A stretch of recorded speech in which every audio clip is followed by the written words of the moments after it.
Olá, que Deus os abençoe, em nome de nosso Senhor Jesus Cristo. Eu quero falar hoje sobre a mensagem O Sinal e a mensagem O Desespero.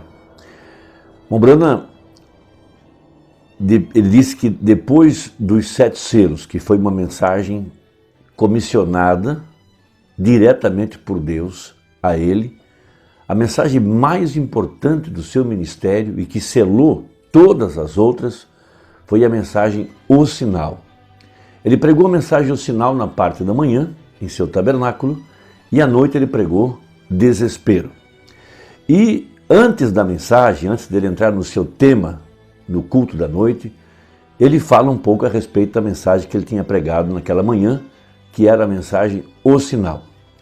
Essa mensagem O Sinal, ela fala da vida de Jesus Cristo em carne humana, através do ministério dele e, por conseguinte, através da igreja, porque a igreja é a continuação do ministério que estava sobre Mombrana. Era um homem ungido, hoje é um povo ungido.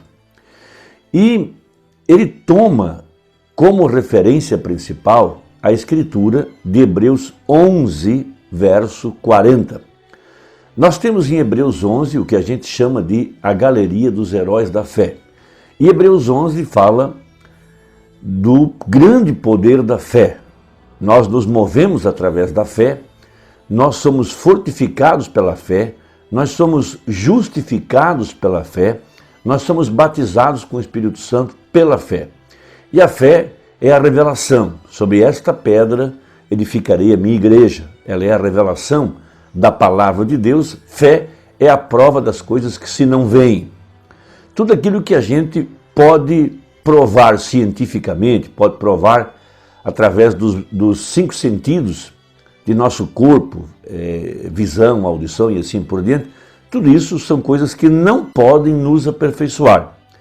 O que nos aperfeiçoa está no mundo espiritual, naquilo que o olho não viu e o ouvido não ouviu e não subiram ao coração do homem, mas seriam reveladas pelo Espírito, sob esta pedra que é a revelação de Jesus Cristo, ou seja, Deus revelando-se para o crente através da palavra manifestada, porque a única maneira de trazer a semente eleita à vida é através da palavra manifestada, ou quando a Escritura está cumprida, de acordo com Romanos 8, no caso. A Bíblia fala que a terra inteira estava aguardando a manifestação dos filhos de Deus. Bom, esses filhos só podem ser manifestos através da luz. A Bíblia fala, andemos na luz como ele na luz está. Andar na luz significa viver da palavra feita carne. Quando a Escritura se cumpre e você pode viver nesse dia e ter seus olhos abertos e através da fé ver o cumprimento dessa Escritura, você está andando na luz. Por isso ele prega a mensagem Shalom. E ele diz, a luz desse dia chegou. Aí tem também a Escritura em Zacarias que fala que haveria luz no entardecer. Então, andar na luz é andar de acordo com a mensagem revelada para o dia que nós estamos vivendo. Se você não tomar cuidado, você viverá apenas daquilo que está na letra, e a letra mata, porque um pedaço do mistério está no papel e outro pedaço estava na vida do irmão Brana. Ele era a manifestação de Malaquias 4, Apocalipse 10, 7, Lucas 17, 30. Ele era o nosso Josué para esta hora, porque quando Josué esteve do outro lado, esteve lá na terra da promessa, e ele trouxe os frutos, trouxe a evidência, ele então pôde provar para o povo que o que Moisés tinha dito e o que Deus tinha dito através de Moisés era verdade. E ali estava Caleb. Caleb representa a igreja que permanece fiel com Josué. Então, por isso, nosso Mombrana, nosso profeta, pregou a mensagem, assim como fui com Moisés, assim serei contigo.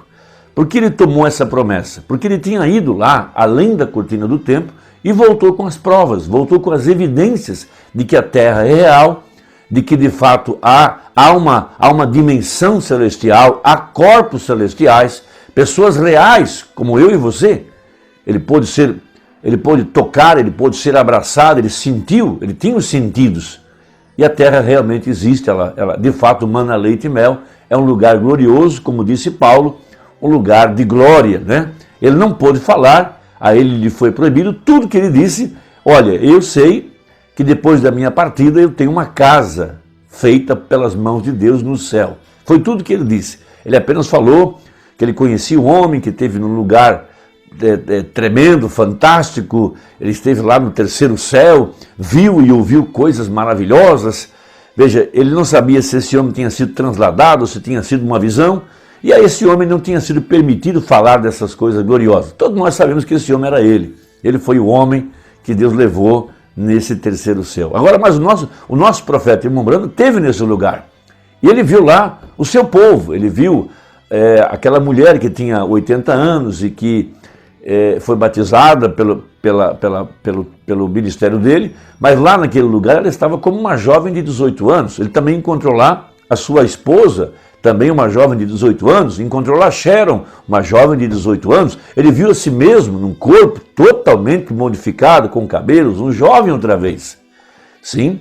Então ele toma todas essas escrituras para pregar a mensagem, o sinal. O sinal não é apenas fazer uma limpeza dentro de casa, tirar a televisão, tirar a saia curta, tirar todas essas coisas que a gente tem pregado e que a gente sabe que deve haver uma limpeza para tirar todo o fermento, todo o pecado e fazer festa com os asmos da sinceridade. Toda doutrina, toda hipocrisia, toda coisa errada e viver de fé na palavra.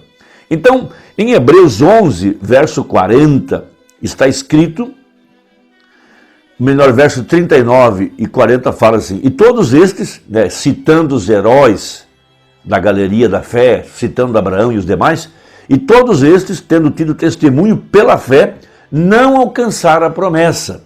Quer dizer, não chegaram à perfeição, não chegaram a Sião celestial, morreram procurando a cidade. Agora veja, provendo Deus alguma coisa melhor a nosso respeito, para que eles sem nós não fossem aperfeiçoados. Então o X, o ponto principal, a mola mestra, é que se a vida de Cristo não pudesse ser aplicada na igreja, aqui no tempo do fim, nós somos o povo, nós somos o remanescente, nós somos as primícias, nós somos a era da noiva, a era da pedra angular.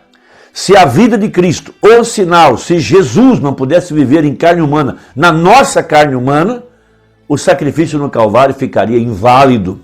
Lembre-se, o sinal no tempo de Moisés só era válido primeiro, se fosse aplicado em fé, se fosse exposto e o crente deveria estar identificado com o sinal.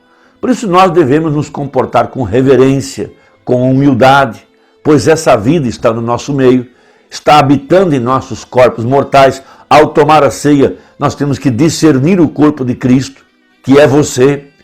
Você tem que ver o que você era antes de ter o sinal aplicado e o que você é depois que o sinal foi aplicado. Então, a perfeição vem agora, quando a vida, Cristo, o Espírito Santo, porque não é a segunda pessoa, é o próprio Deus. As pessoas quando falam a respeito de Cristo, na mente delas, elas fazem uma separação, que Jesus é um e que Cristo é outro, que o Espírito Santo é outro. E aí elas perdem o trem, perdem o trilho e já se desorientam todos, como fez a Virginésia. O que fez a Virginésia desviar-se foi que ela pensou que o esposo era um e que o Espírito Santo era outro. E ela saía atrás do Espírito Santo, sendo que ali estava o esposo, a cabeça, Cristo. Pode ler Mateus 25.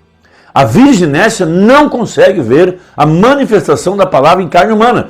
Jesus diz para ela, vocês não sabem o dia e a hora em que o Filho do Homem há de se manifestar. Foi o ponto que os levou para a grande tribulação por não discernir o corpo, não tiver a capacidade de ver a palavra manifestada. Então o profeta, nessa mensagem, desespero, ele fala algo muito tremendo a partir do parágrafo 12.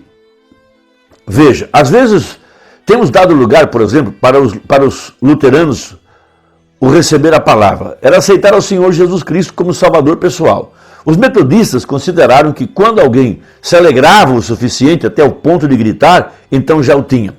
Os pentecostais dizem que ao falar alguém em línguas já o tem. Porém encontramos que todos estavam errados. Só um profeta para fazer uma declaração como essa. Sim, é o Espírito Santo, sua vida, obrando por meio da nossa vida. E é igual para o rico, para o pobre ou para qualquer que o receba. Recorde, quando você vai à companhia de trem de ferro e compra a sua passagem, isso tem um preço. Digamos que custa 50 centavos ao viajar no trem daqui a Charleston, Indiana. Ele está fazendo um exemplo. Agora, a companhia tem uma ficha que dá a você ao comprar sua passagem. Agora, digamos que alguém vai e compra sua passagem por 50 centavos. Ele lhe dá uma ficha, digamos que seja o ticket, né, o bilhete, que lhe dá o direito de subir a esse trem e viajar onde quer que o trem vá. Essa é a ficha, o ticket, né? O check-in já está pronto, cantamos, nós já temos o checklist feito, temos a passagem. No caso dos israelitas, o sangue era o sinal que tinha que ser literalmente aplicado, porque a química era tudo que tinham. Pois era sangue de animal, de cordeiro. Então a vida que estava no sangue saía ao derramar-se o sangue. E essa vida não podia regressar sobre o crente, porque era vida animal. Porém, isto apontava, veja, de boa consciência, que vinha um sacrifício perfeito. E para que fosse perfeito, veja que ponto maravilhoso, o juiz, o Deus de todo o céu, chegou a ser esse sacrifício. Ele só foi juiz, advogado e jurado. E ele chegou a ser o sacrifício. E quando sua vida saiu, o qual era Deus, na cruz Jesus disse, Deus meu, por que me desamparaste? Se o Espírito Santo, Deus mesmo, não sai de Jesus, Jesus não morreria, porque ali estava a vida eterna. Agora veja, então aqui vemos a palavra onde diz que lhes darei vida eterna. No grego, veja, a palavra zoe significa a própria vida de Deus. Então lhes darei, veja, minha própria vida.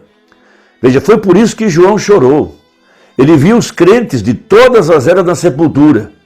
E ele viu que se o sinal não fosse aplicado, se a vida não fosse aplicada literalmente na igreja de nosso Senhor Jesus, os que tinham morrido em Cristo jamais poderiam ser aperfeiçoados.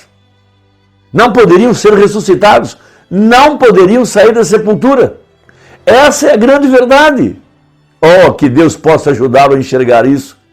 Veja, o sacrifício feito no Calvário não teria efeito.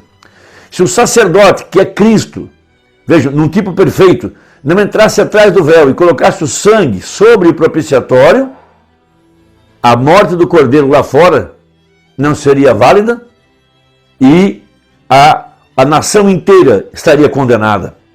Mas ao aplicar o sangue atrás do véu, então Deus descia ali, Zoe, Cristo, o Espírito Santo, o próprio Deus, veja, descia ali, via o sangue e se acalmava. Tudo isso era uma profecia.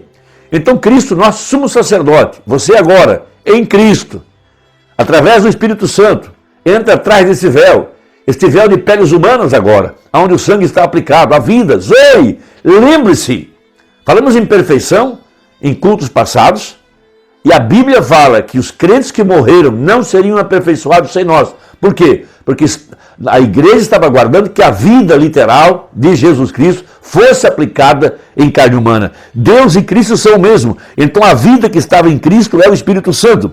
Não uma terceira pessoa, mas a mesma pessoa na forma do Espírito Santo, que vem sobre você como um sinal de que sua vida e sua passagem estão pagas. Você tem sido aceito. Até que chegue o sinal a você, não lhe é permitido viajar por esse trem. Até que obtenha sua ficha, a você não é permitido viajar. A você não é permitido nem entrar até que possa mostrar seu sinal. Essa ficha ou sinal é sua passagem. E agora nisso se mostra que o sangue tem sido derramado e logo aplicado a você. Isto é o que o preço tem sido pago. Isso tem sido aplicado e você tem um sinal mostrando que o sangue tem sido aplicado e você é aceito. Oh, que coisa! Amém? Agora, essa é a palavra, essa é a mensagem do Mombrana. Veja, o sinal Jesus Cristo, o Espírito Santo, está entre nós. Devemos reverenciá-lo, não podemos humilhar-nos suficientemente. Tirando os sapatos ou ajoelhando-se não seria suficiente, mas sim uma vida produzindo o fruto do Espírito Santo. Bem, que Deus te abençoe, compartilhe essa mensagem com quem você ame, deixe o seu gostei ou não gostei, inscreva-se e até a próxima, se Deus quiser. Deus te abençoe, em nome de Jesus. Amém.